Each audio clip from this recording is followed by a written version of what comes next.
നവകേരള സദസ്സിനിടെ ആലപ്പുഴയിൽ വെച്ച് youth Congress KSU പ്രവർത്തകരെ മുൻ മുഖ്യമന്ത്രി പിണറായി വിജയന്റെ ഗൺമാൻ അടക്കമുള്ളവർ ക്രൂരമായി മർദ്ദിച്ച കേസ് അട്ടിമറിക്കാൻ ശ്രമിച്ചെന്ന അതീവ ഗുരുതരമായ കണ്ടെത്തലിലേക്ക് പ്രത്യേക അന്വേഷണ സംഘം അഥവാ SIT എത്തിയിരിക്കുന്നു. ഈ കേസ് ഡയറി തിരുത്താൻ നിർദ്ദേശം നൽകിയെന്ന ആരോപണത്തിൽ ഇപ്പോൾ നേരിട്ട് നിഴലിലായിരിക്കുന്നത് മറ്റാരുമല്ല, ക്രമസമാധാന ചുമതലയുണ്ടായിരുന്ന ADGP MR അജിത് കുമാറാണ്. കേരള പോലീസിന്റെ ചരിത്രത്തിൽ ഒരുപക്ഷെ ആദ്യമായിട്ടാണ് ഇത്രയും ഉന്നതനായ ഒരു IPS ഉദ്യോഗസ്ഥനെതിരെ കേസ് ഡയറി തിരുത്തിയെന്ന അതീവ ഗുരുതരമായ കുറ്റത്തിന് അന്വേഷണം നടക്കുന്നത്. കേസ് അന്വേഷിച്ചിരുന്ന ആദ്യ സംഘം SITക്ക് നൽകിയ രഹസ്യമൊഴിയാണ് ഇപ്പോൾ പുറത്തു വന്നിരിക്കുന്നത്. മുഖ്യമന്ത്രിയുടെ ഗൺമാൻ അനിൽ കല്ലിയൂർ അടക്കമുള്ളവരെ രക്ഷിക്കാൻ വേണ്ടി ലോക്കൽ പോലീസ് തയ്യാറാക്കി യഥാർത്ഥ കേസ് ഡയറി അട്ടിമറിക്കുകയും അവരെ കുറ്റവിമുക്തരാക്കി പുതിയ റിപ്പോർട്ട് ഉണ്ടാക്കുകയും ചെയ്തുവെന്നാണ് അന്വേഷണ സംഘത്തിന്റെ കണ്ടെത്തൽ. ഈ തിരുത്തലിന് പിന്നിൽ ADGP MR അജിത് കുമാറിന്റെ ഓഫീസിന് നേരിട്ട് പങ്കുണ്ടെന്ന വിവരമാണ് ഇപ്പോൾ പുറത്തു വരുന്നത്. ഈ സംഭവത്തോടെ സംസ്ഥാന ആഭ്യന്തര വകുപ്പും സർക്കാരും കടുത്ത പ്രതിരോധത്തിലായിരിക്കുകയാണ്. SITയുടെ അന്തിമ റിപ്പോർട്ട് ലഭിച്ചാലുടൻ ADGP MR അജിത് കുമാറിൽ നിന്ന് നേരിട്ട് വിശദീകരണം തേടാൻ സർക്കാർ ഒരുങ്ങുകയാണെന്നാണ് തിരുവനന്തപുരത്തു നിന്നുള്ള ഔദ്യോഗിക വൃത്തങ്ങൾ നൽകുന്ന സൂചന.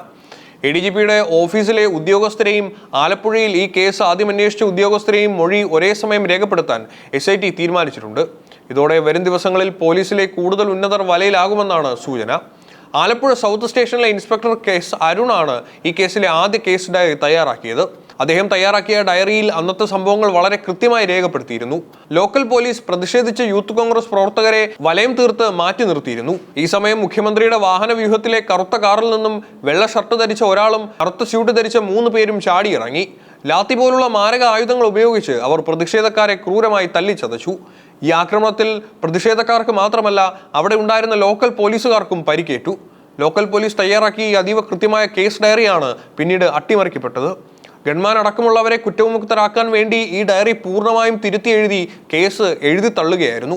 എന്നാൽ ഈ അട്ടിമറി എങ്ങനെ നടന്നു എന്നതിനെക്കുറിച്ച് ആദ്യ അന്വേഷണ സംഘം ഇപ്പോൾ SITക്ക് നൽകിയ മൊഴി ഞെട്ടിക്കുന്നതാണ്. തങ്ങൾ തയ്യാറാക്കിയ യഥാർത്ഥ കേസ് ഡയറി ഒരു പെൻഡ്രൈവിലാക്കി ADGP MR അജിത് കുമാറിന്റെ ഓഫീസിലേക്ക് എത്തിച്ചു എന്നാണ് അവർ മൊഴി നൽകിയിരിക്കുന്നത്. അതായത് ലോക്കൽ പോലീസിനെ ഭീഷണിപ്പെടുത്തിയാണോ അതോ ഉന്നത നിർദ്ദേശപ്രകാരമാണോ ഈ പെൻഡ്രൈവ് ADGPയുടെ ഓഫീസിലേക്ക് പോയതെന്നാണ് ഇനി കണ്ടെത്തേണ്ടത്. ADGPയുടെ ഓഫീസിൽ വെച്ചാണ് ഈ ഡയറി തിരുത്തി എഴുതിയതെന്നും ഗൺമാനെ പൂർണ്ണമായും രക്ഷിക്കാൻ പാകത്തിലുള്ള പുതിയ കഥകൾ തിരികെ കയറ്റിയെന്നുമാണ് SITയുടെ പ്രാഥമിക കണ്ടെത്തൽ. ഒരു കേസ് ഡയറി തിരുത്തുക എന്നത് IPC പ്രകാരം അതീവ ഗുരുതരമായ കുറ്റകൃത്യമാണ്. തെളിവ് നശിപ്പിക്കൽ, വ്യാജരേഖ ചമക്കൽ തുടങ്ങിയ കടുത്ത വകുപ്പുകളാണ് ഇതിൽ വരുന്നത്. ലോക്കൽ പോലീസ് തയ്യാറാക്കി അതീവ കൃത്യമായ കേസ് ഡയറിയാണ് പിന്നീട് അട്ടിമറിക്കപ്പെട്ടത്. ഗൺമാൻ അടക്കമുള്ളവരെ കുറ്റവിമുക്തരാക്കാൻ വേണ്ടി ഈ ഡയറി പൂർണ്ണമായും തിരുത്തി എഴുതി കേസ് എഴുതി തള്ളുകയായിരുന്നു. എന്നാൽ ഈ അട്ടിമറി എങ്ങനെ നടന്നു എന്നതിനെക്കുറിച്ച് ആദ്യ അന്വേഷണ സംഘം ഇപ്പോൾ SITക്ക് നൽകിയ മൊഴി ഞെട്ടിക്കുന്നതാണ്. നിയമവിദഗ്ധർ വ്യക്തമാക്കുന്നതനുസരിച്ച് ഔദ്യോഗിക രേഖകളിൽ വ്യാജ വിവരങ്ങൾ തിരികെ കയറ്റുന്നത് 7 വർഷം വരെ തടവ് ലഭിക്കാവുന്ന കുറ്റമാണ്. കൂടാതെ ഒരു കുറ്റവാളിയെ രക്ഷിക്കാൻ വേണ്ടി തെളിവ് നശിപ്പിച്ചു എന്ന കുറ്റവും ഇതിൽ നിലനിൽക്കും. ADGP MR അജിത് കുമാറിന്റെ ഓഫീസിലേക്ക് പെൻഡ്രൈവ് പോയി എന്ന് തെളിഞ്ഞാൽ അദ്ദേഹം നേരിട്ട് പ്രതിക്കൂട്ടിലാകും. കേരള പോലീസിന്റെ ചരിത്രത്തിൽ ഒരു ADGPക്കെതിരെ ഇത്തരമൊരു ഗുരുതരമായ അട്ടിമറി കേസിൽ അന്വേഷണം നടക്കുന്നത് ആദ്യമായിട്ടാണ്.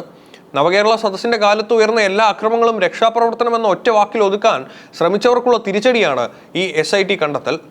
പെൻഡ്രൈവ് കേന്ദ്രീകരിച്ച് നടക്കുന്ന സൈബർ ഫോറൻസിക് പരിശോധനയിൽ നിന്ന് ADGPയുടെ കമ്പ്യൂട്ടറുകളിൽ ഈ ഫയലുകൾ തിരുത്തിയതിന്റെ ലോക വിവരങ്ങൾ ലഭിക്കുകയാണെങ്കിൽ അത് ഈ കേസിൽ നിർണായക തെളിവായി മാറും. അങ്ങനെ വന്നാൽ കേരളത്തിലെ ഒരു മുതിർന്ന IPS ഉദ്യോഗസ്ഥൻ ജയിലിലേക്ക് പോകേണ്ടി വരുന്ന സാഹചര്യം ഉണ്ടായേക്കാം.